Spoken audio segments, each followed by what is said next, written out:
নমস্কার বন্ধুরা, সবাই কেমন আছো? সম্পাস টুবি চ্যানেলে সবাইকে স্বাগত জানাই। আজকে আমি বানাবো মাছের ডিমের বড়া বা পকোড়া, যা বলবে তোমরা। সেই জন্য আমি কিছুটা পরিমাণ মাছের ডিম নিয়ে নিয়েছি। তাকে ভালো করে বেছে ধুয়ে পরিষ্কার করে রেখেছি। এবার একে একে পেঁয়াজ কুচি দেব। পেঁয়াজ কুচি দিয়ে দিলাম। তারপর যেমন আদা রসুনের পেস্ট দিলাম। তারপরে দেব কাঁচা লঙ্কা কুচি। আমরা বেশি ঝাল খাই না, সেই জন্যে অল্প পরিমাণে কাঁচা লঙ্কা কুচি দিলাম। যে যেমন ঝাল খাবে সেই পরিমাণ মতো দেবে। একবার একটু কুচনো ধনে পাতা দিয়ে দিলাম।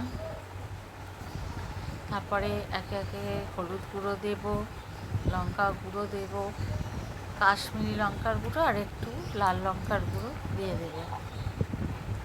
দিয়ে হয়ে গেছে। এবার আমি ভালো করে মিশিয়ে নেব। ওইগুলোকে ভালো করে নুন দিয়ে ভালো করে মিশিয়ে নিচ্ছি।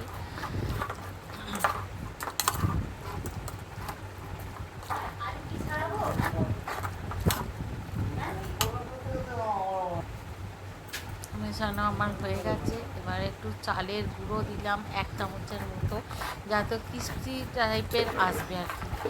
চালের গুঁড়ো সেই জন্য দিয়েছি। আর দেব 2 চামচের মতো বেসন। বেসন দিয়ে এবার এটাকে ভালো করে মেখে নেব। মাখা আমার হয়ে গেছে। এবার আমি কড়াইতে তেল গরম করতে বসিয়ে দিয়েছি।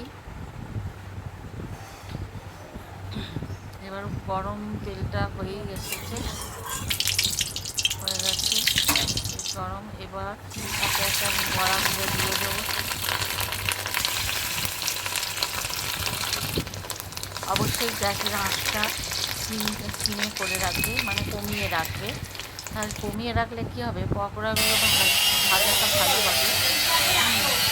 করে কাঁচা আমার লাল লাল করে ভাজা হয়ে গেছে।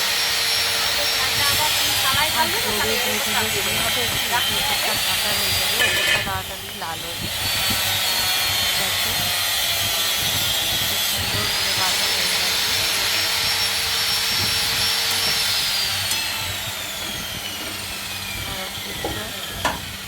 করতে দিয়েছি, দেখো ভাজা হয়ে গেছে। আবার আমি একবার পাখিটা ভেজে নিলাম। আঁচ সবসময় কমিয়ে রাখবে।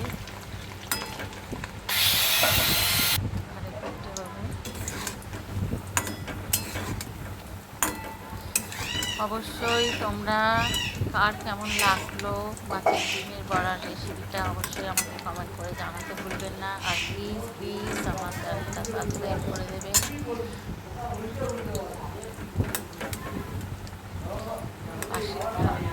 অবশ্যই আমাদের ভিডিওটা পুরো দেখার জন্য সবাইকে ধন্যবাদ। Thank you. আর এত গরম পড়েছে না, রোজ রোজ চান করে আর কাজ ধুয়ে গলা বসে